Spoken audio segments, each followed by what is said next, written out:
اعوذ باللہ من الشیطان الرجیم بسم اللہ الرحمن الرحیم۔ حضور صلی اللہ علیہ وآلہ وسلم کی جنت میں معیشت کے لیے نماز کی مدد۔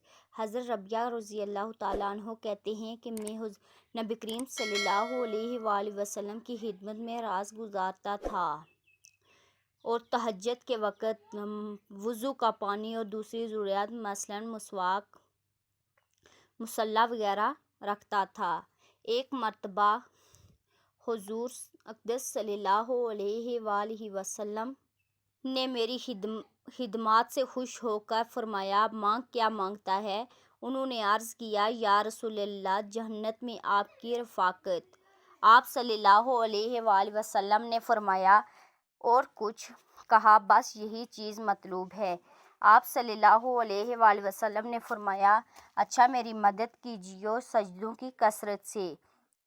اس امر پہ کہ صرف دعا پر بھروسہ کر کے نہ بیٹھنا چاہیے بلکہ کچھ طلب اور عمل کی بھی ضرورت ہے، اور اعمال پر سب سے اہم نماز ہے کہ جتنی اس کی کثرت ہوگی اتنے ہی سجدے زیادہ ہوں گے۔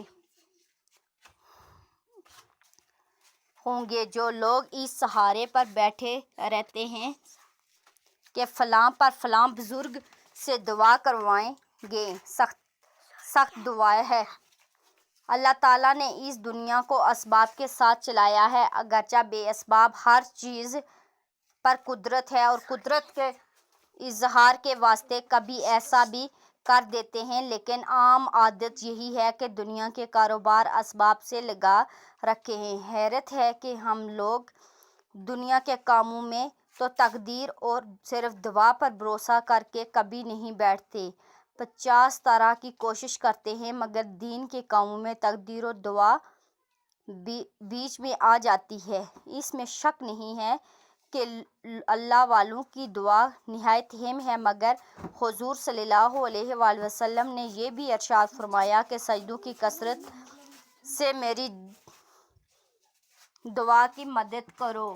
میرے اس چینل کو سبسکرائب کرو اور بیل آئیکن کا بٹن پریس کرنا نہ بھولیے گا۔ مزید ویڈیوز کے ساتھ حاضر ہوں گے، تب تک کے لیے اجازت دیجیے۔ اللہ حافظ۔